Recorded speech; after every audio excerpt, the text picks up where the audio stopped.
ഓലക്കല്ലാവേശിനെ നാം തള്ളിക്കളയരുതേ. വീടു പണിക്കാർ നമ്മൾ വെറുതെ വിഡ്ഢികളാവരുതേ. ഈശോയിലേറ്റവും സ്നേഹം നിറഞ്ഞവരെ, ഇന്നതിൽ പങ്കുചേർന്ന പുതിയതും പഴയതുമായ എല്ലാവർക്കും ഈശോയുടെ നാമത്തില് ഞാൻ ഒരുപാട് നന്ദിയും അനുഗ്രഹങ്ങളും ദൈവസന്നിധിയിൽ നിന്ന് ചൊരിയട്ടെ എന്ന് പ്രാർത്ഥിച്ചുകൊണ്ട് ഇന്ന് നമുക്ക് ലഭിച്ചിരിക്കുന്ന വചനവും ഇന്നലത്തെ വചനം കൂടെ കൂട്ടിച്ചേർത്ത് പറയുമ്പോൾ 119 സങ്കീർത്തനത്തിലെ 120 തിരുവചനമാണ് ഇന്ന് നമുക്ക് ലഭിച്ചത്. അങ്ങയോടുള്ള ഭയത്താൽ എൻ്റെ ശരീരം വിറയ്ക്കുന്നു, അങ്ങയുടെ വിധികളെ ഞാൻ ഭയപ്പെടുന്നു. ഈ ഒരു വചനം ആസ്പദമാക്കി പറയുമ്പോൾ ദൈവഭക്തിയുള്ളവൻ ദൈവത്തിന്റെ എല്ലാ കാര്യങ്ങളും ഭയഭക്തിയോടുകൂടി ചെയ്യാൻ സാധിക്കും. അല്ലാത്തവൻ കപടഭക്തിക്കാരനാണ്, കപടനാട്യത്തോടു കൂടി ആയിരിക്കും അവന്റെ ഇടപെടല്. കാര്യം ദൈവത്തിന്റെ വിധിയെക്കുറിച്ച് അവൻ അറിഞ്ഞുകൂടാ. ഇവിടെ പറയാണ് അങ്ങയോടുള്ള ഭയത്താൽ എൻ്റെ ശരീരം വിറയ്ക്കുകയാണ്. ദൈവഭക്തി അതാണ്. അങ്ങയുടെ വിധികളെ ഞാൻ ഭയപ്പെടുന്നു. കാര്യം നമ്മൾ ചെയ്തു കൂട്ടുന്ന തിന്മയുടെ ആസക്തികളിലേക്ക് മുഴുകി ജീവിക്കുമ്പോൾ, ഈ ലോകത്തിന്റെ നട്ടോട്ടം ഓടുമ്പോൾ ദൈവത്തിന് നമ്മളെ ഒരു വിധിയുണ്ട്. ആ വിധിയെക്കുറിച്ച് നമുക്ക് അറിഞ്ഞുകൂടാത്തത് കൊണ്ട് നമുക്ക് ദൈവത്തെ ഭയമില്ല. എന്നാൽ അതറിയാവുന്നവരെ ദൈവത്തെ ഭയപ്പെടുന്നു. ദൈവത്തോടുള്ള ഭക്തിയാണ് നിശ്ചയമായിട്ടും ഇതിനൊക്കെ ഒരുക്കി തരുന്നത്. ദൈവഭക്തി ഇല്ലാത്തവന് ദൈവത്തെയും ഭയമില്ല, നിയമത്തെയും ഭയമില്ല, മനുഷ്യനെയും ഭയമില്ല, ഒന്നിനെയും ഭയമില്ല. നമ്മൾ ദൈവഭക്തി എങ്ങനെ വളർത്തിയെടുക്കണമെന്ന് ഇന്നലെ മുതൽ നമ്മൾ കേട്ടുകൊണ്ടിരിക്കുക. അതിന്റെ ബാക്കി 2ാം ഭാഗമാണ് ഇപ്പോൾ പറയുന്നത്. നമുക്കറിയാം, ദൈവഭക്തി ഇല്ലാത്തവന്റെ ബലികളിൽ ദൈവം സംപ്രീതനാകുകയില്ല എന്ന തിരുവചനം നമ്മളെ പഠിപ്പിക്കുന്നുണ്ട്. പ്രഭാഷകന്റെ പുസ്തകം 34-ാം അധ്യായം അവിടെ വെച്ചാണല്ലോ നമ്മൾ നിർത്തിയിട്ട് പോയത്. 23-ാമത്തെ തിരുവചനം പറയുന്നു. സിറാഖ് ചാപ്റ്റർ 34 വേഴ്സ് 23 വ്യക്തമായിട്ട് വിളിച്ചു പറയുന്നതാ, ദൈവഭക്തി ഇല്ലാത്തവന്റെ ബലികളിൽ അത്യുന്നതൻ പ്രസാദിക്കുന്നില്ല, അവിടുന്ന് പ്രസാദിക്കുകയോ പാപമോചനം നൽകുകയോ ഇല്ല. അപ്പൊ നമ്മൾ ഇന്നലെ അതൊക്കെ എടുത്ത്, വൈദികരായാലും ബലിയർപ്പിക്കുന്നവരായാലും കുമ്പസാരിക്കുന്നവരായാലും ദൈവഭക്തി ഇല്ലാത്തവനാണെങ്കിൽ അവന്റെ പ്രാർത്ഥനകളിലോ അവന്റെ പാപമോചനങ്ങളിലോ ദൈവം പ്രസാദിക്കത്തില്ല, പാപമോചനം ലഭിക്കത്തുമില്ലെന്നാ പറഞ്ഞത്. അപ്പം വിശുദ്ധമായവ വിശുദ്ധിയോടുകൂടി ചെയ്യുന്നവരാണ്. അതുകൊണ്ടാണ് പറഞ്ഞത് ദൈവഭക്തി ഉള്ളവൻ ദൈവത്തെ ഭയപ്പെടും, അവിടുത്തെ വിധികളെ ഭയപ്പെടുന്നുണ്ട്. അതുകൊണ്ടാണല്ലോ യെശയ്യാ 66-1-2 തിരുവചനത്തിൽ പറയുന്നത്, ആത്മാവിൽ എളിമയും ദൈവത്തിന്റെ വചനം കേൾക്കുമ്പോൾ വിറയ്ക്കുന്നവനെയാണ് ഞാൻ കടാക്ഷിക്കുന്നതെന്ന്. അതാണ് ഒറിജിനൽ ദൈവഭക്തി. ദൈവത്തെക്കുറിച്ച്, ദൈവകാര്യങ്ങളെക്കുറിച്ച് ഭയഭക്തിയോടെ കൈകാര്യം ചെയ്യുന്നവൻ. ഇത് ഇന്നലെ നമ്മൾ പറഞ്ഞു. സഭയിലെ വിശുദ്ധ കുർബാന അടിച്ച് തകർത്ത് കളയുക, തട്ടിത്തെറിപ്പിക്കുക, വിശ്വാസികളുടെ വിശ്വാസത്തെ തേജോവധം ചെയ്യുക. അപ്പം വിശുദ്ധ കുർബാനയ്ക്ക് യാതൊരു വിലയുമില്ല എന്ന് മനസ്സിലാക്കി തരുന്നത് ആ ബലിയർപ്പിക്കുന്ന വൈദികൻ തന്നെയാണ്. ആ വൈദികന് അതെല്ലാം തട്ടിത്തെറിപ്പിച്ചിട്ട് വീണ്ടും ദേവാലയത്തിൽ കയറിയിട്ട് ഇതെന്റെ ശരീരമാണ്, ഇതെന്റെ രക്തമാണെന്ന് പറയാൻ നാണമില്ല എന്ന് ഞാൻ ചോദിക്കുക. കാരണം എല്ലാവരെയും കൺമുൻപിൽ വെച്ചാണ് ബലിപീഠത്തെ തട്ടിത്തെറിപ്പിച്ചത്. ഈശോയെ തന്നെയാണ് ചവിട്ടിത്തൊഴിച്ചത്. എന്നിട്ട് ഈശോയുടെ പ്രതിപുരുഷനായിട്ട് നിന്നുകൊണ്ട് ഈ ബലിയർപ്പിക്കുമ്പോൾ ആ ബലിയർപ്പണത്തിൽ ദൈവം പ്രസാദിക്കുകയോ പാപമോചനം നൽകുകയില്ല എന്ന് ഇന്നലെ വ്യക്തമായിട്ട് വളരെ തീക്ഷ്ണതയോടും ദൃഢതയോടും കൂടി ഞാൻ സംസാരിക്കുകയുണ്ടായി. അത് ഞാനല്ല, എന്നിൽ കൂടി എൻ്റെ ആത്മാവായിരുന്നു തീ ജ്വലിക്കുന്നത് പോലെയായിരുന്നു. അങ്ങനെയുള്ളവര് പാപമോചനം തന്നാൽ പാപമോചനം നമുക്ക് ലഭിക്കത്തുമില്ല എന്ന് നിങ്ങൾ ഇനി അങ്ങനെയുള്ളവർ നമ്മളെ ശപിച്ചാൽ പോലും ആ ശാപം നമ്മുടെ മേൽ ഏക്കത്തില്ല. കാര്യം ഇന്ന് പല അധികാരികളും തോന്നിവാസമെല്ലാം ജീവിച്ചിട്ട് വിശ്വാസികളോട് അടിച്ചേൽപ്പിക്കുകയാണ് വൈദികന്റെ ശാപം ഏക്കരുതെന്ന്. അകാരണമായ ശാപം ഏക്കത്തില്ല. വിശുദ്ധിയോടുകൂടിയും ദൈവഭക്തിയുള്ള ഒരു വൈദികന്റെ ശാപം അത് തീർച്ചയായിട്ടും ഏക്കും. എന്നാൽ ഈ ലോകത്തിന്റെ മോഹങ്ങളിൽ ജീവിച്ചിട്ട് പാപമോചനം തരികയോ അല്ലെങ്കിൽ ബലിയർപ്പിക്കുകയോ ചെയ്താൽ അതിൽ ദൈവം പ്രസാദിക്കത്തില്ല, പാപമോചനം ലഭിക്കത്തുമില്ലെന്ന് ഇന്നലെ നല്ല വ്യക്തമായിട്ട് ഞാൻ നിങ്ങളോട് പറയുകയുണ്ടായി. തിരുവചനത്തിന്റെ അടിസ്ഥാനത്തിൽ കൂടി തന്നെ പറഞ്ഞത്. എന്നാൽ ദൈവഭക്തി ധനലാഭത്തിന് വേണ്ടി, ധനം ലാഭിക്കാൻ വേണ്ടി ഇന്ന് നമുക്കറിയാം പല ആഘോഷങ്ങളും പല ആചാരങ്ങളും ധനമുണ്ടാക്കണം. ഒന്ന് തീമോത്തി അതിനൊക്കെ നമ്മൾ വാരിക്കോരി കൊടുക്കുകയും ചെയ്യും. അർഹത നോക്കി നമ്മൾ കൊടുക്കാറില്ല. ഇതാണ് ഏറ്റവും വലിയ പ്രശ്നം. 1 തീമോത്തി 6-ാം അധ്യായത്തിലെ ഇവിടെ വ്യക്തമായിട്ട് പറയുകയാണ്, 5-ാമത്തെ വചനം, ദുഷിച്ച മനസ്സുള്ളവരും സത്യബോധമില്ലാത്തവരും ദൈവഭക്തി ധനലാഭത്തിന്റെ ഉള്ള മാർഗമായാണ് കരുതുന്നത്. ഈ മനുഷ്യർ തമ്മിൽ തുടർച്ചയായ വാദകോലാഹലങ്ങൾ ഉണ്ടാകുന്നുണ്ട്. നമുക്കറിയാം ഇപ്പോഴൊക്കെ സംഭവിച്ചുകൊണ്ടിരിക്കുക. അപ്പം ദൈവഭക്തി ധനലാഭത്തിന് വേണ്ടിയാ. ഇത് ഞാൻ ഓർക്കുകയായിരുന്നു, കണ്ണൂരിൽ നിന്നൊരു സഹോദരൻ വിളിച്ചു, അവിടെ ഓസ്തിയിൽ ഈശോ പ്രത്യക്ഷപ്പെട്ടെന്ന്. ഉടൻ തന്നെ അത് ഫോട്ടോ എടുത്ത് അത് ഉടൻ തന്നെ ഒരു ഫോട്ടോയാക്കി 50 രൂപയ്ക്ക് വിൽപ്പനയും തുടങ്ങി. അതിന്റെ മുമ്പിൽ അതിനെ എടുത്തു വെച്ചതിന്റെ മുമ്പിൽ ഒരു വലിയ സ്വോത്രകാഴ്ച ബോക്സും കൊണ്ടുവച്ചിട്ടുണ്ട്. പൈസ ധനലാഭത്തിന് വേണ്ടി, ദൈവഭക്തി ധനലാഭത്തിന് വേണ്ടി കൈകാര്യം ചെയ്യുന്ന ലജ്ജയില്ലാത്ത ഇപ്പോൾ എല്ലാ വ്യക്തികളും, വിശ്വാസികളുടെ ഇടയിലും അധികാരികളുടെ ഇടയിലും സംഭവിച്ചുകൊണ്ടിരിക്കുക. ദൈവം കണ്ണുനീരൊഴുക്കുകയാണ്. കാര്യം വിശ്വാസത്തെ മുറുകെ പിടിച്ചുകൊണ്ട് ദൈവരാജ്യത്തിന്റെ അവകാശികളാക്കി മാറ്റിയെടുക്കാൻ വ്യക്തികൾ പോലും ഇന്ന് വഴിതെറ്റിയ ജീവിതത്തിലേക്ക് പൊയ്ക്കൊണ്ടിരിക്കുകയാണെന്ന്. ദൈവഭക്തി ലേശം പോലും ഇല്ല, ദൈവഭക്തർ ഒരുപാടുണ്ട് എന്ന് പറയുന്നു. നമുക്കറിയാം ഓസിയയുടെ പുസ്തകത്തിലെ 4-ാം അധ്യായത്തിൽ അത് വ്യക്തമായിട്ട് ആ ചെറിയ പ്രവാചകൻ വിളിച്ചു പറയുകയാണ്. 4-ാം അധ്യായം 1 മുതൽ അന്ന് ഇവിടെ വിളിച്ചു പറയുക. ഓസിയയുടെ പുസ്തകത്തിലെ 4-ാം അധ്യായത്തിലെ 1 മുതലുള്ള തിരുവചനങ്ങളെ വ്യക്തമാക്കി വിളിച്ചു പറയുകയാണ്. ഇസ്രായേൽ ജനമേ, കർത്താവിന്റെ വാക്ക് കേൾക്കുക. ഇത് കർത്താവിന്റെ വാക്കാ, ജോർജ് ബ്രദറിന്റെ ഒന്നും അല്ല. അതുകൊണ്ട് വചനത്തിൽ കൂടി സ്ഥിരീകരിക്കുന്നത്. ദേശവാസികൾക്കെതിരെ അവിടത്തേക്ക് ഒരു ആരോപണമുണ്ട്. ദൈവത്തിനൊരു ആരോപണം ഈ ജനങ്ങൾക്ക് എതിരായിട്ടുണ്ട്. അവിടത്തേക്ക് ഇവിടെ വിശ്വസ്തയോ സ്നേഹമോ ഇല്ല. അത് നമുക്ക് എല്ലാവർക്കും വ്യക്തമായിട്ട് അറിയാം. ഭാര്യ ഭർത്താക്കന്മാരുടെ ഇടയിലും മാതാപിതാക്കളും മക്കളുടെ ഇടയിലും സമൂഹത്തിലും നമ്മുടെ സഭയിലും ഒക്കെ പരസ്പര സ്നേഹങ്ങൾ നഷ്ടപ്പെട്ടു പോയി, വിശ്വാസം നഷ്ടപ്പെട്ടു പോയി. അതുപോലെയുള്ള ഓരോ പ്രവർത്തനങ്ങളാണ് ഇന്ന് നാം കാണുകയും കേൾക്കുകയും പ്രവർത്തിക്കുകയും ചെയ്തുകൊണ്ടിരിക്കുന്നത്. അതുകൊണ്ട് തന്നെ അതിൽ പങ്കുചേരുന്നതായ വ്യക്തികളെല്ലാം ഒന്നിന്റെ പിന്നാലെ ഓരോ പ്രശ്നങ്ങളിൽ മുഴുകി വേദനകളും വ്രണങ്ങളും നിമിത്തം ദൈവത്തെ ദുഷിക്കുകയല്ലാതെ തങ്ങളുടെ പ്രവർത്തികളെ ഓർത്ത് അനുതപിക്കുന്നില്ല എന്ന് വെളിപാടിന്റെ പുസ്തകത്തിലെ 16-ാം അധ്യായത്തില് വ്യക്തമാക്കി 11-ാമത്തെ തിരുവചനം നമ്മളെ പഠിപ്പിക്കുന്നുണ്ട്. അത് നമ്മൾ പലപ്പോഴും നമ്മൾ മറന്നു പോവുകയാണ്. വെളിപാടിന്റെ പുസ്തകം വ്യക്തമായിട്ട് അത് നമ്മളെ പഠിപ്പിച്ചുകൊണ്ടിരിക്കുകയാണ്. എന്താണ് 16-ാം അധ്യായം 11-ാമത്തെ വചനത്തിൽ പറയുകയാണ്, വേദനയും വ്രണങ്ങളും മൂലം അവർ സ്വർഗസ്വനായ ദൈവത്തെ ദുഷിച്ചതല്ലാതെ തങ്ങളുടെ പ്രവർത്തികളെ ഓർത്ത് അനുദപിച്ചില്ല. ദൈവഭക്തി ധനലാഭത്തിന് വേണ്ടിയും ദൈവഭക്തി ഭൗതിക സുഖത്തിന് വേണ്ടിയും ഉപയോഗിക്കുന്ന കപടഭക്തരായ ഉപദേഷ്ടാക്കൾ നമ്മുടെ ഇടയിൽ ഒരുപാട് കൂടിയിരിക്കുകയാണ്. അങ്ങനെ അത് ചെയ്യണം. ഇന്നലെ നമ്മൾ കേട്ടു മർക്കോസിന്റെ സുവിശേഷത്തിൽ 7-ാം അധ്യായത്തില് 6 മുതലുള്ള വചനങ്ങള്.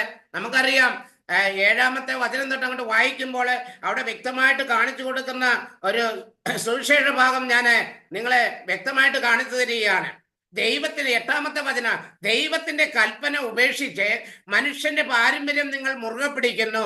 അവൻ തുടർന്ന് നിങ്ങളുടെ പാരമ്പര്യം പാലിക്കാൻ വേണ്ടി നിങ്ങൾ കൗശലപൂർവ്വം ദൈവ കൽപ്പന അവഗണിക്കുന്നു.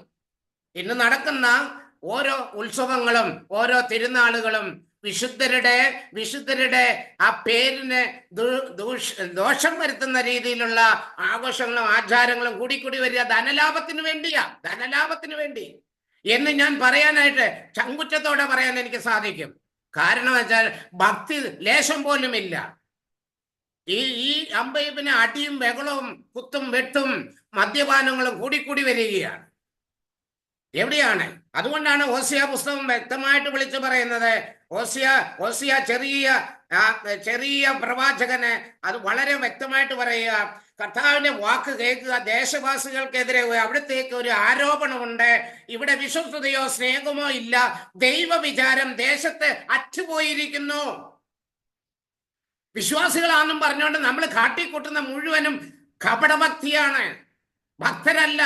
ഭക്തിയാണെങ്കിൽ ദൈവത്തെ ഭയപ്പെടും, ദൈവത്തിന്റെ വിധിയെക്കുറിച്ച് ഭയപ്പെടും. ആ വ്യക്തികളാണ് ദൈവഭക്തർ. ദൈവഭക്തി അവരിലാണ്. ദൈവഭക്തി ഉള്ളവർക്കാണ് അതിനോട് അടുക്കുമ്പോൾ ഭയങ്കര ഭക്തിയാണ്, അവർക്ക് ഭയമാണ്.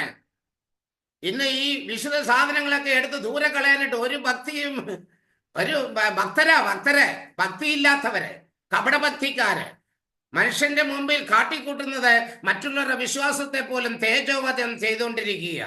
പിന്നീട് രണ്ടാമത്തെ വചനം ഓസിയയുടെ അധ്യായത്തിലെ 4-ാം അധ്യായം 2-ാമത്തെ വചനം പറയാം, ആണയിടയില് വഞ്ചന, കൊലപാതകം, മോഷണം, വ്യഭിചാരം സീമാതീതമായിരിക്കുന്നു, കൺട്രോൾ ഇല്ല. ആത്മനിയന്ത്രണത്തിന് വേണ്ടി പ്രാർത്ഥിക്കാനായിട്ട് നല്ലൊരു സന്ദേശം നിന്നപ്പോൾ ഇവിടെ ദൈവത്തിന്റെ വചനം പറയാ, സീമാതീതമായി, കൺട്രോൾ ഇല്ലാത്ത രീതിയിലായി. ഇന്നൊരു സഹോദരി എന്നെ വിളിച്ചു പറയുകയാണ്, അപ്പൻ വിദേശത്തേക്ക് ഇന്നലെ കയറിപ്പോയി. ഇന്ന് രണ്ടാമത്തെ മകനും മൂന്നാമത്തെ മകനും കൂടെ ഭയങ്കര പ്രശ്നം. മൊബൈൽ കൊടുക്കണമെന്നും പറഞ്ഞുകൊണ്ട് അലമാരി വരെ വെട്ടി കീറാൻ തുടങ്ങി. പൈസ ചോദിക്കുന്നു. അമ്മയ്ക്ക് സ്വസ്ഥത ഇല്ലാതായിരിക്കുന്നു. അപ്പന് ഇരുന്ന് സ്വല്പം ഈ മക്കളുടെ പഠനത്തിന് വേണ്ടി അല്പം വിദേശത്തേക്ക് ഒന്ന് പോയതാണ്. ഇവിടുത്തെ കഷ്ടപ്പാട് കണ്ടിട്ട് ഇവന്മാരുടെ അഹങ്കാരങ്ങൾ കണ്ടില്ലേ? യാതൊരു ഭക്തിയുമില്ല.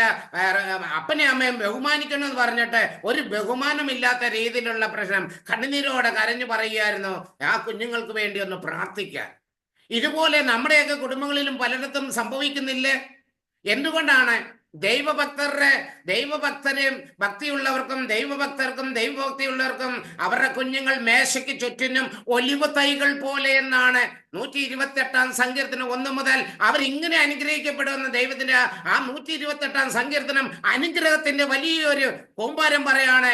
അവരുടെ മക്കളും മേശയ്ക്ക് ചുറ്റിനും, മാതാപിതാക്കളുടെ മേശയ്ക്കിന് ചുറ്റിനും ഒലിവ് തൈകൾ പോലെ എന്ന് പറഞ്ഞതിന്റെ അർത്ഥം നിങ്ങൾക്ക് മനസ്സിലായോ? അത്രയ്ക്ക് അഭിഷേകമുള്ളവരായിരിക്കും. ആ കുടുംബം അനുഗ്രഹിക്കപ്പെട്ട കുടുംബമായിരിക്കും. മാതാപിതാക്കൾ ദൈവഭക്തി ഉണ്ടെങ്കിൽ മക്കളെ മേശയ്ക്ക് ചുറ്റിനും കൂടും, ഒരുമിച്ച് എല്ലാം ചെയ്യും, ഒരുമിച്ച് എല്ലാം കൈകാര്യം ചെയ്യും. പക്ഷെ ഇവിടെ ഭിന്നിപ്പും വിഭാഗീയ ചിന്തതയൊക്കെ ഉണ്ടെങ്കിൽ അവിടെ ദൈവഭക്തി അല്ല, അവിടെ ദൈവഭക്തി ലേശം പോലും ഇല്ല. ദൈവഭക്തർ എന്നുള്ള കപടഭക്തി. അതുകൊണ്ട് തന്നെ പ്രിയമുള്ളവരെ, പല കുടുംബങ്ങളും തകരുന്നു, പല വ്യക്തികളും തകർന്നുകൊണ്ടിരിക്കുക. പല കുടുംബങ്ങളിലും അരാജകത്വം കൂടിക്കൂടി വരികയാണ്, അനാചാരങ്ങൾ കൂടിക്കൂടി വരികയാണ്. ഈ വിശുദ്ധരുടെ പോലും നമ്മൾ അനാചാരമാണ് ചെയ്യുന്നത്. ആ നല്ല രീതിയിലുള്ള വിശുദ്ധനെ നല്ല രീതിയിൽ ഭക്തിപൂർവം അതിനെ കൈകാര്യം ചെയ്യേണ്ട നമ്മളെ പോലും പഠിപ്പിക്കുന്നവർ പോലും അതുപോലെയാണ് പഠിപ്പിക്കുന്നത്. തെറ്റായ ബോധ്യങ്ങൾ തന്നുകൊണ്ടാണ് പഠിപ്പിക്കുന്നത്. ശരിയായ ബോധ്യം, യേശു ക്രിസ്തുവിന് വേണ്ടി ഞാൻ എൻ്റെ ജീവൻ സമർപ്പിച്ചുകൊണ്ട് എൻ്റെ പ്രതികൂല സാഹചര്യങ്ങളെ, ആ ബ്രദർ ബിജോയ്സ് പറഞ്ഞതുപോലെ പ്രതികൂലങ്ങളെ ഞാൻ സന്തോഷത്തോടെ സ്വീകരിക്കുമ്പോഴാണ് സഹനങ്ങൾ അനുഗ്രഹമായിട്ട് മാറുന്നത്. സഹനം ഭാഗ്യവാൻ എന്ന് പറയുന്നത് അദ്ദേഹം എടുത്തെടുത്ത് പറഞ്ഞല്ലോ. സഹനങ്ങളാണ് ഭാഗ്യം, സ്വർഗത്തിലെ ഭാഗ്യം അതാണ്. അത് നീതിക്ക് വേണ്ടി പീഡനം സഹിക്കുന്നവൻ ഭാഗ്യവാൻ, അവനാണ് ഭാഗ്യവാൻ. ആ ഭാഗ്യം നമ്മളെ തേടി വന്നിട്ടും നമ്മളെ അതെല്ലാം എടുത്ത് നമ്മുടെ സൗകര്യത്തിന് വേണ്ടി, നമ്മുടെ സുഖത്തിന് വേണ്ടി, നമ്മുടെ മറ്റുള്ളവരുടെ മുമ്പിൽ ലജ്ജിക്കാതിരിക്കാൻ വേണ്ടി നമ്മൾ ദൈവഭക്തി ധനലാഭത്തിന് വേണ്ടി അല്ല, മറ്റുള്ളവരുടെ മുമ്പിൽ വിളങ്ങേണ്ടതിന് വേണ്ടി ദൈവഭക്തി ഒരു ഭൗതിക സുഖത്തിന് വേണ്ടി നമ്മൾ എടുത്ത് ഉപയോഗിക്കുകയാണ്. അത് വളരെ ദൂഷ്യം ചെയ്യും പ്രിയമുള്ളവരെ, വളരെ ദൂഷ്യം ചെയ്യും. അതുകൊണ്ടാണ് ധ്യാനം കൂടിയവരൊക്കെ വീണ്ടും ഒരിക്കൽ കൂടി ഒന്നുകൂടെ ധ്യാനം കൂടാൻ പറഞ്ഞതും, വീണ്ടും ധ്യാനം കൂടിയവരോടൊക്കെ ഞാൻ പറയുന്നത്, ഈ സൂമിലെങ്കിലും ഒന്ന് കയറെ നിങ്ങൾക്ക് ഫോളോ അപ്പ് ചെയ്യാനും നിങ്ങളെ ശക്തിപ്പെടുത്താനും ദൈവത്തിന്റെ ഈ വചനത്തിന് സാധിക്കുമെന്ന് ഞാൻ ഉറപ്പ് നൽകുകയാണ്. അതാണ് വചനത്തിൽ പ്രത്യാശ അർപ്പിക്കണമെന്ന്. അതാ 119-ാം സങ്കീർത്തനം 74-ാമത്തെ തിരുവചനം ഇന്നലെ നമ്മൾ കേട്ടല്ലോ. ദൈവഭക്തിയുള്ളവൻ വചനത്തിൽ പ്രത്യാശ അർപ്പിക്കും. മറ്റൊന്നിലും നമുക്ക് പ്രത്യാശ അർപ്പിക്കണ്ട, മറ്റൊന്നിനും നമ്മളെ രക്ഷിക്കാൻ പറ്റത്തില്ല. വചനത്തിൽ പ്രത്യാശ അർപ്പിക്കും. വചനം നമ്മളെ ശക്തിപ്പെടുത്തും, വചനം നമുക്ക് അനുഗ്രഹം തരും. പക്ഷെ നമ്മളൊക്കെ ഭൗതിക സുഖങ്ങളാണ് ഏറ്റവും തേടി. വചനത്തെ പുല്ലുപോലും വലിച്ചെറിയും. വചനം കേട്ടത് തേണ്ട കിടക്കുന്നെന്ന് പറഞ്ഞിട്ട് നമ്മൾ നമ്മുടേതായ വഴിയിൽ കൂടി പോകും. വചനം ആരാണ്, വചനം എന്തു ചെയ്യുന്നു എന്ന് നമുക്ക് അറിഞ്ഞുകൂടാ. അതുകൊണ്ട് ദൈവഭക്തി വളർത്തിയെടുത്താൽ വരും കാലങ്ങളിലെ അനുഗ്രഹപ്രദമായ ദൈവത്തിന്റെ ഭാഗ്യം ലഭിച്ച ദൈവസന്നിധിയിലേക്ക്, നമ്മുടെ മരണം മൂലം ദൈവസന്നിധിയിലേക്ക് മരിക്കാത്ത വ്യക്തികളായിട്ട് ജീവിക്കാനായിട്ട് സാധിക്കും. എന്നിൽ വിശ്വസിക്കുന്നവൻ മരിച്ചാലും ജീവിക്കും എന്ന് പറഞ്ഞ ആ ഒരു അനുഭവം നമുക്കുണ്ടാകണം. നമ്മുടെ തലമുറ അനുഗ്രഹിക്കപ്പെടും എന്ന് വ്യക്തമായിട്ട് പറയുക. അതിനാൽ ഇവിടെ ഹോശേയ 4:3 പറയാണ്, അതിനാൽ ദേശം വിലപിക്കുകയാണ്. നമുക്കറിയാം ദേശം മുഴുവനും വിലപിക്കുക. എവിടെയാണ് വിലാപമില്ലാത്തത്? ദേശം മുഴുവൻ വിലപിക്കുന്നു. അതിലെ സകല നിവാസികളും ക്ഷയിച്ചു പോകുന്നു. ഇന്ന് സാമ്പത്തിക ബുദ്ധിമുട്ടുകള്, രോഗങ്ങള്, എന്ന് വേണ്ട ആത്മഹത്യകളും കൊലപാതകങ്ങളും വ്യഭിചാരങ്ങളും സീമാതീതമായിരിക്കുകയാണ്. കുടുംബങ്ങളിൽ സ്വസ്ഥതയില്ല, പരസ്പര സ്നേഹമില്ല. ഇതൊക്കെ കണ്ടിട്ടും കേട്ടിട്ടും നമ്മളൊക്കെ ഇന്നും ദൈവഭക്തി ഇല്ലാതെ ജീവിക്കുന്നെങ്കിൽ വിശ്വാസത്തെ നമ്മളെ തേജോവധം ചെയ്യുകയാണ്, ദൈവത്തിന്റെ വചനത്തെ അവഗണിക്കുകയാണ് ചെയ്യുന്നത് എന്ന് സത്യമായിട്ട് എനിക്ക് നിങ്ങളോട് പറയാനായിട്ട് സാധിക്കും. പരിശുദ്ധാത്മാവ് എന്നെ പ്രചോദനം തന്നുകൊണ്ടിരിക്കുകയാണ്. ഈ കാലഘട്ടത്തിന് വേണ്ടുന്ന രീതിയിലുള്ള പ്രസംഗമാണ് ദൈവത്തിന്റെ ആത്മാവ് എന്നിൽ കൂടി കൊണ്ടുപോകുന്നത്. എവിടെയാണ് പ്രശ്നം? എന്തുകൊണ്ടാണ് പ്രശ്നം? അതെ, ദൈവം നിന്നിൽ പ്രസാദിക്കുന്നില്ല. ദൈവഭക്തി ഇല്ലാത്തവന്റെ ബലികളിലും പ്രാർത്ഥനകളിലും അവന്റെ കാഴ്ചകളിലും ദൈവം പ്രസാദിക്കത്തില്ല. നേർച്ച കാഴ്ചകളൊക്കെ കൊടുത്തു, പക്ഷെ ദൈവം പ്രസാദിക്കത്തില്ല. യെശയ്യാ പ്രവാചകൻ ചോദിക്കുന്നുണ്ട് 1-10 ഇതൊക്കെ വേണമെന്ന്, എന്റെ അങ്കണത്തിൽ കാലൂത്തണമെന്ന് നിന്നോട് ഒക്കെ ആരാണ് പറഞ്ഞതെന്ന്. അത്രമാത്രം തീക്ഷ്ണതയോടാണ് ദൈവത്തിന്റെ വചനം പറയുന്നത്. വചനത്തിൽ മുറുകെ പിടിക്ക്, നീ ജീവിക്കും. കർത്താവ് പറഞ്ഞില്ലേ, യെശയ്യാ 55:3 വചനം പറഞ്ഞില്ലേ, അത് നീ തിന്നുകയും കുടിക്കുകയൊക്കെ ചെയ്തു, സുരക്ഷിതമായിട്ട് ജീവിച്ചു. പക്ഷേ എന്റെ അടുക്കൽ വന്ന് എന്റെ വചനം കേട്ടാൽ നീ ജീവിക്കും. എന്റെ വചനം കേൾക്കണം എന്ന് ദൈവമായ കർത്താവ് അരുളി ചെയ്യുകയാണ്. പ്രിയമുള്ളവരെ, ഈ രാത്രി ദൈവത്തിന്റെ ആത്മാവ് ഈ വചനവേദിയിൽ കൂടി കർത്താവ് പറയുകയാണ്. ദേശത്തിന്റെ പല ഭാഗത്തും വിദേശത്തും സ്വദേശത്തും ഉള്ളവരോട് ദൈവം പറയുകയാണ്, നിങ്ങൾ കയറിയിരിക്കുന്നത് ജീവന്റെ വചനത്തെ കുറിച്ചാണ്. നിങ്ങൾക്ക് ജീവൻ ഉണ്ടാകാൻ വേണ്ടിയാണ്, അത് സമൃദ്ധമായി നൽകാൻ വേണ്ടിയാണ് ദൈവത്തിന്റെ ദൈവഭക്തിയുള്ളവരുടെ കൂടി ദൈവം സംസാരിക്കുന്നത്. ഈ വചനം ആരുടെയും സ്വമേധ വ്യാഖ്യാനിക്കാനുള്ളതല്ല. പരിശുദ്ധാത്മാവിനാൽ ദൈവത്തിന്റെ ആത്മാവ് മനുഷ്യനെ കൂടി നിവേശിപ്പിച്ചിട്ട് പറഞ്ഞുകൊണ്ടിരിക്കുന്ന ഇപ്പോഴും അത് തന്നെയാണ്. ഞാൻ വലിയ പഠനങ്ങളോ ഇതൊന്നും ചെയ്ത തിയോളജി ഒന്നും കൂടുതലെടുത്ത് ഡോക്ടറേറ്റ് എടുത്തവനൊന്നും അല്ല.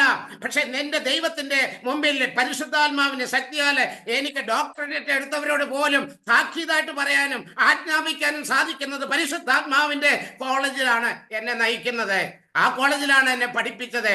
പരിശുദ്ധാത്മാവാണ് എന്നെ പഠിപ്പിച്ചുകൊണ്ടിരിക്കുന്നത്. അതുകൊണ്ട് എന്നെ ശ്രവിക്കുന്നവരെ, നിങ്ങൾ ഈ ലോകത്തിന്റെ മോഹങ്ങളെല്ലാം വിട്ടുകളാ. ഈ ലോകത്തിൽ സുഭിക്ഷിതമായിട്ടും സുരക്ഷിതമായിട്ടും ജീവിക്കണമെന്നുണ്ടെങ്കിൽ ദൈവത്തിന്റെ വചനത്തെ മുറുകെ പിടിക്ക്. അനാചാരങ്ങളും ഒക്കെ ഇവിടെ വിശ്വാസത്തെ തേജോവധം ചെയ്തുകൊണ്ടിരിക്കുന്ന ഈ കാലഘട്ടത്തില് ദൈവത്തിന്റെ വചനത്തിന് മാറ്റമില്ല, വള്ളിക്കോ പുള്ളിക്കോ മാറ്റമില്ല. ആ വചനം പാലിച്ചാൽ നീ ജീവിക്കും, വചനം പാലിച്ചാൽ നീ ജീവിക്കും എന്ന് വ്യക്തമാക്കി പറയുന്നുണ്ട്. പ്രിയമുള്ളവരെ, ദൈവസന്നിധിയിൽ വീണ്ടും പറയാണ്. 2 ദിനവൃത്താന്തം 26-ാം അധ്യായത്തില് അവിടെ വ്യക്തമായിട്ട് വിളിച്ചു പറയുകയാണ്. 2 ദിനവൃത്താന്തം 26-ന്റെ 5-ാമത്തെ വചനം വിളിച്ചു പറയുക. നമ്മളൊന്ന് കേൾക്കേണ്ടതാണ്. തന്നെ ദൈവഭക്തി അഭ്യസിച്ച സക്കറിയ വേറെ ആരെയും കൂടിയല്ല, സ്വയം തന്നെ ദൈവഭക്തി അഭ്യസിച്ച സക്കറിയ ജീവിച്ചിരിക്കുന്നിടത്തോളം കാലം അവൻ ദൈവത്തെ അന്വേഷിച്ചു. അതിൽ ശ്രദ്ധാലുവായിരുന്നു. നമ്മളെ ഇന്നും ദൈവഭക്തിയിലെ ഉണ്ടെന്ന് പറയുകയും ചെയ്യും. പക്ഷെ നമ്മൾ അന്വേഷിക്കാൻ മുഴുവനും ഭൗതിക സുഖങ്ങളും ഭൗതിക കാര്യങ്ങൾക്കും വേണ്ടിയാണ്. അതാണ് ആ ദൈവഭക്തി ധനലാഭത്തിന് വേണ്ടി ഉപയോഗിക്കുക എന്ന് പറയുന്നതിന്റെ കാരണം. ദൈവത്തെ നമ്മുടെ ആവശ്യങ്ങൾക്ക് വേണ്ടി എടുത്ത് ഉപയോഗിക്കുന്നെന്ന്. പ്രിയമുള്ളവരെ, അത് വളരെ ലജ്ജാകരമായ ഒരു പ്രവർത്തനമാണ്. അതുകൊണ്ട് നമ്മുടെ പ്രശ്നങ്ങൾ ഒഴിയുന്നില്ല. ഒന്നിന്റെ പിന്നാലെ ഓരോന്ന്. എന്നാ ദൈവഭക്തി ഒന്ന് വളർത്തിയെടുത്ത് ദൈവഭക്തന് ഒന്നിനും കുറവ് വരുത്തില്ല എന്ന് വ്യക്തമായിട്ട് വചനം പറയുന്നു. സിംഹക്കുട്ടികൾ ഇര കിട്ടാതെ വന്നേക്കാം, പക്ഷെ ദൈവത്തെ അന്വേഷിക്കുന്ന മക്കൾക്ക് ഒന്നിനും കുറവുണ്ടാകത്തില്ലെന്ന് ദൈവത്തിന്റെ വചനം പറഞ്ഞെങ്കിൽ നിശ്ചയമായിട്ടും ഞാൻ പറയുന്നു, അതിൽ ജീവിക്കുന്ന എനിക്ക് സാക്ഷ്യം പറയാൻ പറ്റും, ഒന്നിനും കുറവില്ല, ഒന്നിനും കുറവില്ല. കാര്യം കർത്താവാണ് എൻ്റെ ഇടയൻ, എനിക്കൊന്നിനും മുട്ടുണ്ടാകുന്നില്ല. ദൈവവചനം കേൾക്കുക മാത്രമല്ല നമ്മൾ ചെയ്യേണ്ടത്, അത് അനുവർത്തിക്കുന്നവരായിട്ട് മാറണം. അപ്പോഴാണ് ദൈവഭക്തി വളരുകയും വിശ്വാസത്തെ വളർത്തുകയും പ്രാർത്ഥന ശക്തിപ്പെടുകയും ചെയ്യും. അല്ലാത്തവന്റെയൊക്കെ കുടുംബം അതിവേഗം നശിക്കും എന്ന് പ്രഭാഷകൻ 27:3 പറയുന്നുണ്ട്. ദൈവഭക്തി തീഷ്ണതയും ദൃഢതയും ഇല്ലാത്തവന്റെ ഭവനം അതിവേഗം നശിക്കും. ഏതവനാണ് ദൈവഭക്തി ഇല്ലാതെ തീഷ്ണതയില്ലാതെ ദൈവത്തിന്റെ വിശുദ്ധ സ്ഥലത്ത് പോലും അശുദ്ധിയോടുകൂടെ പ്രവർത്തിക്കുകയും ദൈവത്തിന്റെ വിശുദ്ധമായവ അശുദ്ധിയോടുകൂടി ഭക്ഷിക്കുകയും പാനം ചെയ്യുകയും തട്ടിമറിച്ചിടുകയും ചെയ്യുമ്പോൾ ഓർത്തുകൊള്ളുക, നിന്റെയൊക്കെ സന്തതി പരമ്പര ഇതാ നശിച്ചു പോകുന്ന തിരുവചനം പഠിപ്പിക്കുകയാണ്. അവന്റെ കുടുംബം അതിവേഗം നശിക്കും. പ്രിയമുള്ളവരെ, നമ്മുടെ കുടുംബത്തിൽ ദൈവഭക്തി വളർത്തിയെടുക്കുമ്പോൾ നമ്മളെ കേട്ടുകൊണ്ടിരിക്കുന്ന നമ്മുടെ കുഞ്ഞുങ്ങളും അവരുടെ കുഞ്ഞുങ്ങളും പറയും, പണ്ട് അപ്പച്ചൻ നല്ല ദൈവഭക്തി ഉള്ളതാണ്. കുഞ്ഞുങ്ങളെ ആ ഭക്തിയില് പ്രാർത്ഥിച്ചുകൊണ്ടിരിക്കുമ്പോൾ അവരെ വിളിക്കേണ്ട കാര്യമില്ല. അവരെ വന്ന് മേശയ്ക്ക് ചുറ്റിന് ഒരുമിച്ച് കൂടി ഇരുന്ന് പ്രാർത്ഥിക്കാൻ തുടങ്ങും. പ്രാർത്ഥന എന്ന് കേൾക്കുമ്പോൾ തന്നെ കുഞ്ഞുങ്ങളെ എല്ലാം ഇട്ടിട്ട് ഓടി വരുന്ന ഒരു കുടുംബം നമുക്കറിയാം. എൻ്റെ കുടുംബത്തിൽ അത് തന്നെയാണ് നടക്കുന്നത്. ആ സമയത്ത് എന്തെങ്കിലും ചെയ്തുകൊണ്ടിരുന്നാൽ എൻ്റെ വിധം മാറുമെന്ന് എല്ലാവർക്കും അറിയാം. അതുകൊണ്ട് ഞാൻ ആരെയും വിളിക്കാറില്ല. ഞാൻ പ്രാർത്ഥിക്കാനിരിക്കുമ്പോൾ എൻ്റെ ചുറ്റിനും മക്കളും എല്ലാം ഇതാ ഒലിവ് തൈകൾ പോലെ കടന്നു വരും, വന്നിരിക്കും. അതെ, ഞാനും എൻ്റെ കുടുംബവും ഞങ്ങൾ കർത്താവിനെ സേവിക്കുന്നു എന്ന് പറയാനായിട്ട് സാധിക്കണം. നമ്മൾ മാതൃകയായിരിക്കണം, വിശ്വാസത്തെ മുറുകെ പിടിക്കണം. അതുകൊണ്ട് ഇവിടെ പറയാണ്, 2 ദിനവൃത്താന്തം 26-5 വചനം പറയാണ്, തന്നെ ദൈവഭക്തി അഭ്യസിച്ച സക്കറിയ തന്നെത്താനെയാണ്, വേറെ ആരുടെ ഉപദേശം, വേറെ ആരുടെ കാര്യമില്ല. അഭ്യസിച്ച സക്കറിയ ജീവിച്ചിരിക്കുന്നിടത്തോളം കാലം അവൻ ദൈവത്തെ അന്വേഷിക്കുന്നതിന് ശ്രദ്ധാലുവായിരുന്നു. വീണ്ടും പറയാ, കർത്താവിനെ അന്വേഷിച്ച കാലം അത്രയും ദൈവം അവന് ഐശ്വര്യം കൊടുത്തു. കണ്ടോ, ദൈവത്തെ അന്വേഷിക്കുന്നവർക്ക് ഐശ്വര്യമുണ്ട്.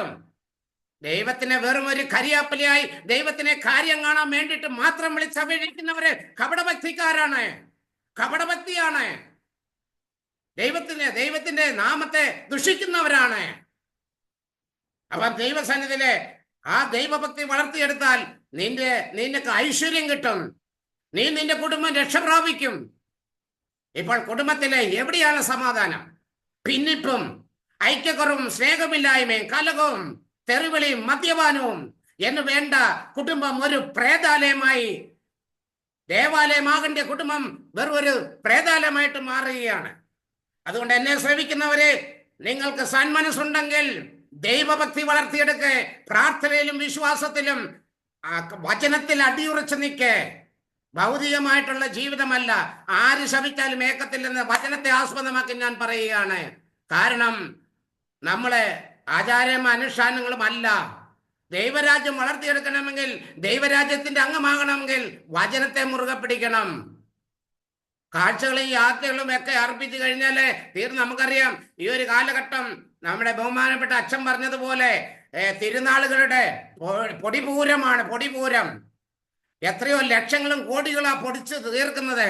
കിഡ്നിക്ക് ഒന്ന് ഡയാലിസിസ് ചെയ്യാൻ, ഒരു കിഡ്നി ഡയാലിസിസ് ചെയ്യാൻ 2000 രൂപയ്ക്ക് തെണ്ടണ്ടി വരുന്ന കത്തോലിക്കരായ മക്കളെ ഒന്ന് ഓപ്പറേഷൻ ചെയ്യാൻ തെണ്ടണ്ടി വരികയാണ്. അടി പൊളിച്ചു കലക്കുകയാണ്.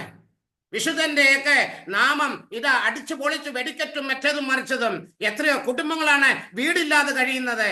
എത്ര പേരാണ് ഒരു നേരത്തെ ആഹാരമില്ലാതെ നമ്മുടെ സഭയിലും നമ്മുടെ ഇടവകളിലും നമ്മുടെ പരിസരത്തും കഴിയുന്നത്. അടിച്ചു പൊളിച്ചുള്ള ജീവിതം ആ വിശുദ്ധന്റെ പേരിന് തന്നെ കളങ്കം വരുത്തുകയാണ്. അതുകൊണ്ട് ദൈവസന്നിധിയില് എനിക്ക് പറയാൻ ഇത്രയേ ഉള്ളൂ. എന്നെ ശ്രമിക്കുന്നവര് വചനമാണ് പറയുന്നത്. വചനത്തിൽ നിന്ന് വ്യതിചലിക്കരുത്, വചനത്തിൽ നിന്ന് ഇടംവലം വ്യതിചലിക്കരുത്. അവിടെ ദൈവഭക്തി വളർത്തിയെടുത്താൽ, വിശ്വാസത്തെ മുറുകെ പിടിച്ചാൽ നമുക്ക് ലഭിക്കുന്നത് ഐശ്വര്യമാണ്. അടുത്ത വചനം വീണ്ടും പറയുകയാണ്. നമുക്കറിയാം, വിശ്വാസത്തെ മുറുകെ പിടിച്ച ജോബിന്റെ ഭാര്യ ജോബിനോട് പറയുന്ന ഒരു കാര്യം ഞാൻ ഓർത്തു പോവുകയാണ്. ഇപ്പോഴത് ഓർത്തു പോവുകയാണ്. ജോബിന്റെ പുസ്തകം 2-ാം അധ്യായത്തില് നമ്മൾ ചെല്ലുമ്പോൾ 9-ാമത്തെ വചനത്തിൽ പറയുന്നു, 2-ാം അധ്യായം 9-ാമത്തെ വചനം, അപ്പോൾ അവന്റെ ഭാര്യ പറഞ്ഞു, ഇനിയും ദൈവഭക്തിയിൽ ഉറച്ചു നിൽക്കുന്നു. പ്രിയമുള്ളവരെ, അവരും ഇവരും ഒക്കെ നിന്നെ തേജോവധം ചെയ്ത് പറഞ്ഞാലും നീ നിന്റെ വിശ്വാസത്തിലും നീ നിന്റെ ദൈവഭക്തിയിലും ഉറച്ചു നിൽക്ക. അതാണ് വിശ്വാസം. ഉറപ്പാണ് വിശ്വാസം. ഭാര്യ പറഞ്ഞു അല്ലെങ്കിൽ മക്കള് പറഞ്ഞെന്നും പറഞ്ഞുകൊണ്ട് ഇട്ടെറിഞ്ഞിട്ട് പോകാനുള്ളതല്ല ദൈവഭക്തി. അവര് പലതും പറയും, ഇവര് പലതും പറയും, നമ്മുടെ പേര് ദൂഷിച്ച് പറയും, പക്ഷെ നിങ്ങൾ സന്തോഷിക്കുമെന്ന് ലൂക്ക 6:22 പറയുന്നുണ്ട്. മനുഷ്യപുത്ര നിമിത്തം മനുഷ്യൻ നിങ്ങളെ അപകടിക്കുകയും പരിഹസിക്കുകയും നിങ്ങളുടെ പേര് ദുഷിച്ചതായി പറയുകയും ചെയ്യുമ്പോൾ, ലൂക്ക 6:22 പറയുന്നു, ദുഷിച്ചതായി കരുതുകയും ചെയ്യുമ്പോൾ നിങ്ങൾ സന്തോഷിച്ചുവേൻ, സ്വർഗത്തില് നിങ്ങളുടെ പേരെഴുതപ്പെട്ടു പോയി. ഹല്ലേലൂയ. പ്രിയമുള്ളവരെ, ദൈവസന്നിധിയിൽ ഓർക്കുക. ഇതാ ജോബിന്റെ ഭാര്യ പറയാ, 2-ാം അധ്യായം 9-ഉം 10-ഉം വചനം പറയുകയാണ്, അപ്പോൾ അവന്റെ ഭാര്യ പറഞ്ഞു, ഇനിയും ദൈവഭക്തിയിൽ ഉറച്ചു നിന്നോ, ദൈവത്തെ ശപിച്ചിട്ട് പോയി ചാകരുതോ. ഈ തിരുവചനങ്ങളൊക്കെ നിങ്ങളുടെ മക്കളിൽ നിന്ന് നിങ്ങളുടെ ഭർത്താവിൽ നിന്നൊക്കെ കേട്ട് കാണും. കുറെ നാളായി നീ പ്രാർത്ഥനയും കൊണ്ട് നടക്കുക, ഉപവാസവും പ്രാർത്ഥനയും ജപമാലയും ചൊല്ലി നടന്നോ. എന്നിട്ട് എന്താ കിട്ടി നിനക്ക്? അത് വലിയ സാത്താന്റെ കുടില തന്ത്രമാണ്. തിരിച്ചറിവ് വേണം. ആരെല്ലാം നിന്നെ തള്ളിപ്പറഞ്ഞാലും നീ വിശ്വസിക്കുന്ന ഒരു ദൈവമുണ്ട്, രക്ഷകനായ ദൈവം. ആ രക്ഷകനായ ദൈവത്തിലെ മുറുകെ പിടിക്കേ. ബിജോയെ, കൊല്ലത്തെ സെലിൻ എന്ന് പറഞ്ഞ ആ സഹോദരിയെ പറ്റി പറഞ്ഞപ്പോഴേ, വണ്ണമുണ്ടായിരുന്ന സെലിൻ സഹോദരി പറയാണ്, എന്റെ ഭർത്താവ് കള്ളു പിടിച്ചിട്ട് വന്ന് എന്നെ ഉപദ്രവിക്കുകയും എടുക്കുകയും നഗ്നമാക്കിയപ്പെട്ട് ഓടിക്കുമ്പോഴൊക്കെ ചെയ്യുമ്പോഴേ അവന്റെ പേരിൽ ഒരു കേസ് കൊടുക്കാൻ ഈ ബ്രദർ പറഞ്ഞപ്പോൾ, ആത്മീയനായ ബ്രദർ പറഞ്ഞപ്പോൾ ലജ്ജിച്ചു പോയി. ആ ചേച്ചി പറഞ്ഞത്, എന്റെ പുറം വീതിയുള്ളതാണ്, അദ്ദേഹത്തിന് ഇടിക്കാനായിട്ട് ഇനിയും സ്ഥലമുണ്ട്, ഇടിക്കട്ടെ. ഇടിച്ചിടിച്ച് അയാൾ തൊലഞ്ഞു പോയി. പക്ഷേ ആ ചേച്ചിയുടെ സഹനം ദൈവത്തെ മുറുകെ പിടിച്ചു. ദൈവത്തെ മുറുകെ പിടിച്ചതിന്റെ പോലെ സഹനം അത് ഒരു സുഹൃതമാക്കി മാറ്റി. അതുകൊണ്ട് ജോബിന്റെ ഭാര്യ 10-ാമത്തെ വചനത്തിൽ പറയാം, ജോബിന്റെ ഭാര്യയോട് ഉടൻ തന്നെ ഈ അഭിഷിക്തൻ അല്ലെങ്കിൽ ദൈവഭക്തിയുള്ള ജോബ് പറയുകയാണ്, പോഷത്വം പറയുന്നു. ദൈവകരങ്ങളിൽ നിന്ന് നന്മകൾ സ്വീകരിക്കാം, നാം തിന്മയിൽ സ്വീകരിക്കാൻ മടിക്കുകയോ. ഈ കാര്യങ്ങളിലൊന്നും ജോബ് നാവ് കൊണ്ടുപോലും ഒരു പാപം ചെയ്തിട്ടില്ല. പ്രിയമുള്ളവർ, ഇതാണ് നമ്മളെ ഇങ്ങനെയുള്ളവരായിട്ട് വേണം നമ്മൾ കൂട്ടുകെട്ടാൻ. ഇങ്ങനെ ദൈവഭക്തിയിൽ വളരുകയും ദൈവഭക്തി മുറുകെ പിടിക്കുന്നവനെയും ചെയ്യുന്നവനെ ഒരിക്കലും നമ്മൾ ഉപേക്ഷിക്കരുതെന്ന് ബൈബിൾ ഉടനീളം പഠിപ്പിക്കുക. സങ്കീർത്തനം 19-ന്റെ 9-ാമത്തെ വചനത്തിലേക്ക് നമ്മൾ കടക്കുമ്പോൾ, സങ്കീർത്തനം ദൈവഭക്തിയിൽ ഒരുപാട് അനുഗ്രഹങ്ങൾ കിട്ടും. ഞാൻ കൂടുതലായിട്ടൊന്നും പറയുന്നില്ല. സങ്കീർത്തനം വ്യക്തമായിട്ട് വിളിച്ചു പറയാം. 19-ാം അധ്യായത്തിലേക്ക് നമ്മൾ കടന്നു ചെല്ലുമ്പോൾ 9-ാമത്തെ വചനം പറയുകയാണ്. എന്താണ് അവിടെ പറയുന്നത്? ദൈവഭക്തി നിർമ്മലമാണ്, അതെന്നേക്കും നിലനിൽക്കുന്നു. കർത്താവിന്റെ വിധികൾ സത്യമാണ്, അവ തികച്ചും നീതിപൂർണമാണ്. വീണ്ടും പറയുന്നു ദൈവഭക്തിയെ കുറിച്ച്. സുഭാഷിതം 1-ാം അധ്യായം പ്രോവർബ്സ് ചാപ്റ്റർ 1:7 പറയുകയാണ്, എന്താണ്? ദൈവഭക്തിയാണ് അറിവിന്റെ ഉറവിടം. ഇന്ന് ഡിഗ്രി ഉണ്ട്, എല്ലാം ഉണ്ട്, പക്ഷെ എല്ലാവരും വിവരമില്ല. ഡിഗ്രി ഉള്ളവനൊക്കെ മാതാപിതാക്കളോട് സംസാരിക്കുന്ന കേൾക്കാം. വിവരമില്ല, വിവേകമില്ല, വിവേചനമില്ല. കുറെ ഡിഗ്രി വാരിക്കൂട്ടി കയറ്റിയിട്ടുണ്ട് പുഴുങ്ങി തിന്നാൻ. ദൈവഭക്തി അറിവിന്റെ ഉറവിടമാണ്. പോഷന്മാർ ജ്ഞാനത്തെയും പ്രബോധനത്തെയും പുച്ഛിച്ചു തള്ളുന്നു. ദുഷ്ടസമ്പർക്കം കൈവടിയുക, ദുഷ്ടന്മാരുടെ കൂടെയുള്ള കൂട്ടുകെട്ട് മാറ്റേ. അതുകൊണ്ടാണ് പ്രഭാഷകൻ 37:12 പറയുന്നത്, ദൈവഭക്തനും കൽപ്പനകൾ പാലിക്കുന്നവനും. പ്രഭാഷകൻ 37:12 വ്യക്തമായിട്ട് വിളിച്ചു പറയുക, ദൈവഭക്തനും കൽപ്പനകൾ പാലിക്കുന്നവനും നിന്നോട് സഹതപിക്കുന്നവനും നിന്റെ സ്വഭാവത്തിന് ഇണങ്ങുന്നവനുമായ ഒരുവനോട് എപ്പോഴും ഒട്ടി നിൽക്കണമെന്ന് പറഞ്ഞാൽ അങ്ങനെയുള്ള കൂട്ടുകാരെ പിടി. ദൈവഭക്തര്, കൽപ്പനകൾ പാലിക്കുന്നവരെ നീ അവരോട് ചേർന്ന് ജീവിക്കേ. അവർ ദുഷ്ടതമാരല്ല, അവർ ദുഷ്ടതയെ വിധിക്കും. അതുകൊണ്ട് അങ്ങനെയുള്ളവരോട് ചേർന്ന് നിൽക്കാൻ പറയുകയാണ്. പ്രിയമുള്ളവരെ, അതുകൊണ്ട് ദൈവസന്നിധിയിലെ നമ്മളെ ദുഷ്ടന്മാരുടെ ഉപദേശം സ്വീകരിക്കാതെ ദൈവഭക്തിയുള്ളവരെ അവരെ സഹായിക്കാവുള്ളെന്ന് പറയുന്നുണ്ട്. പ്രഭാഷകൻ 12-ാം അധ്യായത്തിൽ വ്യക്തമായിട്ട് പറയുന്നുണ്ട്, 2 മുതൽ 4 വരെ ദൈവഭക്തനെ സഹായിക്കുക. അപ്പൊ അങ്ങനെ ദൈവഭക്തനെ സഹായിക്കുമ്പോൾ അതിൽ കൂടി അനുഗ്രഹങ്ങൾ നമ്മുടെ ഭവനത്തിലേക്കാണ് വരുന്നത്. പാപിയെ സഹായിക്കരുത്. ബൈബിളിൽ പോലും എഴുതി വെച്ചിരിക്കുക. ദൈവത്തിന് കൊടുത്തു കഴിഞ്ഞാൽ അവരിൽ നിന്നല്ലെങ്കിൽ കർത്താവിൽ നിന്ന് നിനക്ക് അനുഗ്രഹം കിട്ടും. കർത്താവ് അത് വീട്ടും. അപ്പൊ അർഹത നോക്കി വിടണം. അടുത്ത 111 സങ്കീർത്തനത്തിലെ 10 വചനത്തിലേക്ക് നമ്മൾ കടക്കുമ്പോൾ, 111 സങ്കീർത്തനത്തിലെ 10 വചനത്തിലേക്ക് നമ്മൾ കടക്കുമ്പോൾ അവിടെ പറയുന്നുണ്ട് എന്താണ്? ദൈവഭക്തിയാണ് ജ്ഞാനത്തിന്റെ ആരംഭം. കണ്ടോ? ജ്ഞാനം, അറിവിനേക്കാൾ ഏറ്റവും നിഗൂഢമായി കിടക്കുന്ന, ബുദ്ധിക്ക് അതീതമായി നിഗൂഢമായ രഹസ്യങ്ങൾ കിട്ടുന്ന കാര്യമാണ് ജ്ഞാനം. ദൈവഭക്തി ജ്ഞാനത്തിന്റെ ആരംഭം. അത് പരിശീലിക്കുന്നവൻ വിവേകികളാകും. അപ്പൊ ഇപ്പം വിവേകമില്ല, വിവേചനമില്ല, വിവരമില്ല. അപ്പം ദൈവഭക്തിയാണ് ജ്ഞാനത്തിന്റെ ആരംഭം. അത് പരിശീലിക്കുന്നവൻ വിവേകികളാകും. അവിടുന്ന് എന്നേക്കും സ്തുതിക്കപ്പെടും.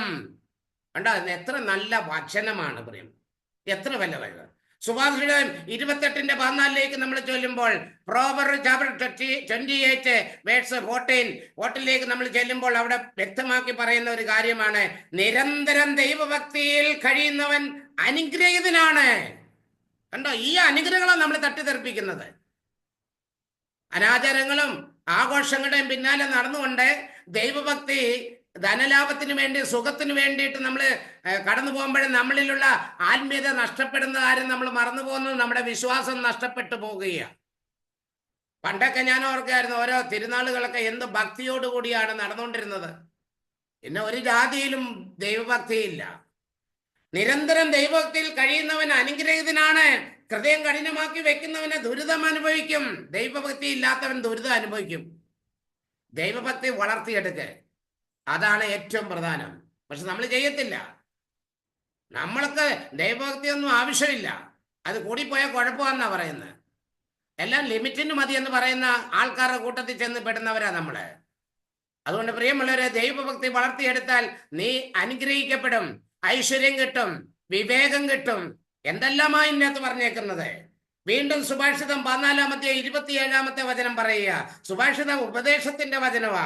ഇവിടെ വ്യക്തമായിട്ട് പറയാ 14 27 വചനത്തിലേക്ക് കടക്കുമ്പോൾ, ദൈവഭക്തി ജീവന്റെ ഉറവയാണ്. മരണത്തിന്റെ കെണിയിൽ നിന്നും രക്ഷപ്പെടാൻ അത് സഹായിക്കുന്നു. കഷ്ടപ്പാടിൽ നിന്ന്, വേദനയിൽ നിന്നൊക്കെ രക്ഷപ്പെടാനായിട്ട് സഹായിക്കുന്നത് ദൈവഭക്തിയാണ്. ദൈവഭക്തി ജീവന്റെ ഉറവിടമാണ്. അപ്പം ദൈവഭക്തി എന്തെല്ലാമാണെന്ന് വ്യക്തമാക്കി ഇവിടെ കാണിച്ചു തരിക. ദൈവഭക്തി അറിവാണ്, ദൈവഭക്തി ഐശ്വര്യം കിട്ടും, ദൈവഭക്തി ജീവന്റെ ഉറവിടമാണ്, ദൈവഭക്തി വിവേകം കിട്ടും. അപ്പം ദൈവഭക്തി വളർത്തിയെടുക്കുന്നതല്ലേ നല്ലത്. എന്തിനാ ഈ കഷ്ടപ്പാടുകൾ, എന്തിനാ ഈ വേദനകളിൽ നമ്മൾ മുഴുകണം? കർത്താവ് നിന്റെ കൂടെ ഉണ്ടെങ്കിൽ തീർച്ചയായിട്ടും നിനക്ക് ഒന്നിനും കുറവ് വരുത്തില്ല. കർത്താവിന്റെ ഭക്തർ അനുഗ്രഹീതരാണ്. അപ്പം ദൈവഭക്തി ഉള്ളവൻ അനുഗ്രഹിക്കപ്പെട്ടവനാണ്. ഇത്രയും മാത്രം പറഞ്ഞിട്ടും തലേ കയറുന്നില്ലെങ്കിലേ നിങ്ങൾ നിങ്ങളുടേതായ വഴികളിൽ ജീവിച്ചു വരുന്ന ദുരിതങ്ങളെല്ലാം അനുഭവിക്കുകയും ചെയ്യുക. ഈ ദുരിതങ്ങൾ വിട്ടുമാറണമെങ്കിൽ ദൈവഭക്തി വളർത്തിയെടുക്കണം, വിശ്വാസം വളർത്തിയെടുക്കണം. അങ്ങനെയുള്ളവരോട് കൂടിയാണ് കൂടുതൽ സഹകരിക്കേണ്ടത്. അതിനാണല്ലോ നമ്മൾ ധ്യാനം കഴിയുമ്പോൾ ഇങ്ങനെയുള്ള സൂമിലെ വെച്ചേക്കുന്ന ഫോളോ അപ്പ് ചെയ്യാൻ. അതായത് നിങ്ങൾ വഴിതെറ്റിപ്പോകാതെ നിങ്ങളെ ഉപദേശിക്കാനും ശാസിക്കാനും തെറ്റുകൾ തിരുത്താനും ഈ ഒരു ധ്യാനം, അതായത് ഇതുപോലെ വചനം ഇത്രയും വ്യക്തമാക്കി പറയുന്ന ഒരൊറ്റ യൂട്യൂബുകളില്ല. നിങ്ങൾ വ്യക്തമാക്കി നോക്കേ. പിന്നെ എനിക്ക് ഇഷ്ടപ്പെടുന്ന ഒരു കാര്യമാണ് പൂണത്തിങ്കലച്ചന്റെ ബാക്കിയെല്ലാം പ്രിയമുള്ളവരെ മുഖസ്തുതി പറയുന്നവനാണ്. ദൈവഭക്തി മുഖസ്തുതിക്കുള്ളതല്ല എന്ന് ഇന്നലെ കേട്ടു. അപ്പൊ അതുകൊണ്ട് ദൈവസന്നിധിയിലെ വീണ്ടും നമുക്കറിയിക്കാം. ഒരു വചനം കൂടെ എടുത്തിട്ട് ഞാൻ നിർത്തുക. സുഭാഷിതം 8 നമ്മൾ പോകുമ്പോൾ അവിടെ 13 വചനം വിളിച്ചു പറയുകയാണ്, ദൈവഭക്തി തിന്മയെ വെറുക്കലാണ്. അഹംഭാവം, ഗർവ, ദുർമാർഗം, ദുർവചനം എന്നിവ ഞാൻ വെറുക്കുന്നു. അപ്പം ദൈവഭക്തി ഉള്ളവന് ഈ തിന്മയെ വെറുക്കും. ദൈവഭക്തി വളർത്തിയെടുത്താൽ അനുഗ്രഹം നദി പോലെ നദി പോലെ നദി പോലെ ഒഴുകും, നദി പോലെ. 1 തിമോത്തി 5:17 വചനം ലാസ്റ്റിലേക്ക് നമ്മൾ തീരുക. പ്രിയമുള്ളവരെ, ഇനിയും പറയാൻ എനിക്ക് ഒരുപാടുണ്ട്. പക്ഷെ ചെവിയുള്ളവൻ കേൾക്കട്ടെ. ഇനിയെങ്കിലും ഇതൊരു താക്കീതായിട്ടാ പറയുന്നത്. ഇനിയെങ്കിലും ദൈവഭക്തി വളർത്തിയെടുക്കുക. ആചാരങ്ങളുടെ, അനാചാരങ്ങളുടെ അല്ലെങ്കിൽ ഉത്സവങ്ങളിലൊക്കെ പിന്നിലെ പോയി നമ്മുടെ ദൈവിക ചൈതന്യം നഷ്ടപ്പെടുത്തരുത്.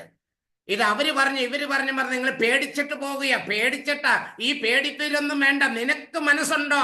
നീ ആത്മീയനാണോ? ആത്മീയ കാര്യങ്ങളിൽ ഇടപെടുക, ആത്മീയ കാര്യങ്ങളിൽ ശ്രദ്ധ വെക്കുക. അല്ലെങ്കിൽ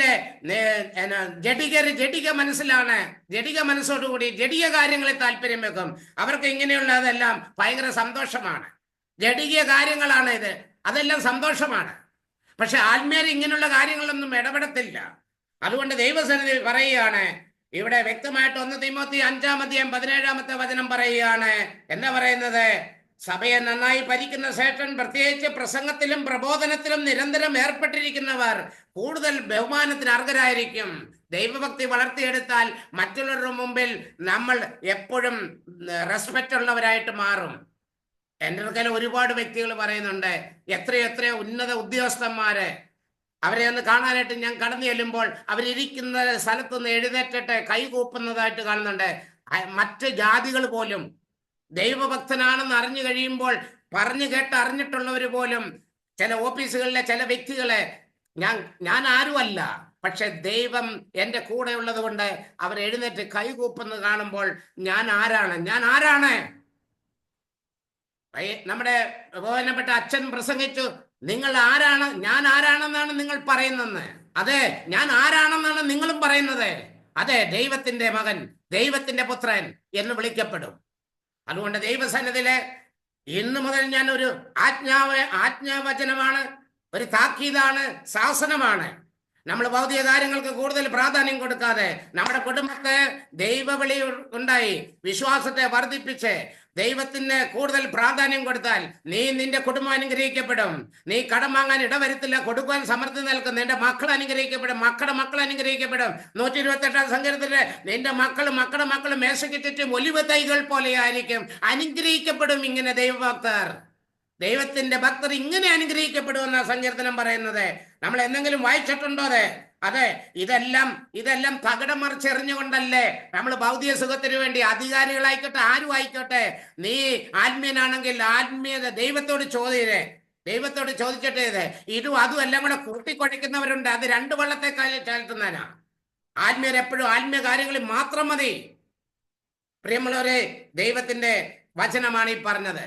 ഞാൻ ഓർക്ക് ഏത് വിശുദ്ധന്റെ പെരുന്നാളുകളാണ്, എന്തായാലും ഞാൻ അതിന്റെ കുർബാനയ്ക്കും അതിന്റെ വിശുദ്ധന്റെ നൊവേനകള്, അതെ, അല്ലാതെ ആവശ്യമില്ലാത്ത കാര്യത്തിനൊന്നും ഞാൻ പോകാറില്ല. ഞാൻ വചനത്തെ മുറുകെ പിടിച്ചുകൊണ്ട് തന്നെയാണ് എൻ്റെ ജീവിതം. അതുകൊണ്ട് ഐശ്വര്യമുണ്ട്, അനുഗ്രഹമുണ്ട്. മക്കളൊക്കെ അനുഗ്രഹിക്കപ്പെടും, ഒന്നിനും കുറവ് വരുത്തില്ല. ഇതാ വിവേകമുണ്ട്, വിവേചനമുണ്ട്, വിവരമുണ്ട്. ഇതെല്ലാം നമുക്ക് കിട്ടും. ഇന്ന് നമ്മുടെ കുടുംബത്തിലെ മേശയ്ക്ക് ചുറ്റിനും ഒലിവ് തൈകൾ പോലെ ആയിരിക്കും മക്കൾ. ഞാനും എൻ്റെ കുടുംബം ഞങ്ങൾ കർത്താവിനെ സേവിക്കുന്നെന്ന് ധൈര്യമായിട്ട് പറയാൻ സാധിക്കും. അതുകൊണ്ട് കർത്താവിന്റെ മുമ്പിൽ നമുക്ക് എല്ലാം വിട്ടുകൊടുക്കാം. ഒരു നിമിഷം തമ്പുരാന്റെ മുമ്പിൽ നമുക്ക് കണ്ണുകൾ അടയ്ക്കാം. ദൈവഭക്തി വളർത്തിയെടുക്ക്. അത് നിന്റെ കുടുംബത്തിന് അനുഗ്രഹമായിരിക്കും. നിന്റെ മക്കൾ അനുഗ്രഹിക്കപ്പെടും. കർത്താവിന്റെ വചനമാണ്, ജീവന്റെ ഉറവയാണ്, ഐശ്വര്യം കിട്ടും. ഇതാ 128 സങ്കീർത്തനത്തിൽ പറഞ്ഞിരിക്കുന്ന തിരുവചനം ഒരിക്കലും നമ്മൾ മറക്കരുത്. കർത്താവിനെ ഭയപ്പെടുകയും അവിടുത്തെ വഴികളിൽ നടക്കുകയും ചെയ്യുന്നവൻ ഭാഗ്യവാൻ. നിന്റെ അധ്വാന ഫലം നീ അനുഭവിക്കും, നീ സന്തുഷ്ടനായിരിക്കും, നിനക്ക് നന്മ വരും. നിന്റെ ഭാര്യ ഭവനത്തിൽ ഫലവസമൃദ്ധമായ മുന്തിരി പോലെയായിരിക്കും. നിന്റെ മക്കൾ നിന്റെ മേശയ്ക്ക് ചുറ്റിനും ഒലിവ് തൈകൾ പോലെയും. കർത്താവിന്റെ ഭക്തർ ഇപ്രകാരം അനുഗ്രഹിക്കുന്നവരാകും. കേൾക്കാൻ ചെവിയുള്ളവൻ കേൾക്കുക. ഈ 2025 നമുക്കറിയാം, ജൂബിലി വർഷമാണ്, വചനത്തിന്റെ വർഷമായിട്ട് സഭ അംഗീകരിക്കുന്നു. എങ്കിൽ വചനത്തെ മുറുകെ പിടിച്ചുകൊണ്ട് നമ്മൾ ഭൗതിക സുഖങ്ങളെല്ലാം വിട്ട് ദൈവിക കാര്യങ്ങൾക്ക് ഒരു ശ്രദ്ധ കൊടുക്ക്. ദൈവിക വിശുദ്ധി വളരുവാനും ദൈവഭക്തി വളർത്തിയെടുക്കാനും വിശ്വാസത്തെ മുറുകെ പിടിക്കാനും അങ്ങനെ നമുക്ക് സാധിക്കും. ദൈവം നമ്മെ അനുഗ്രഹിക്കട്ടെ. പിതാവിന്റെയും പുത്രന്റെയും പരിശുദ്ധാത്മാവിന്റെയും നാമത്തിൽ ആമേൻ.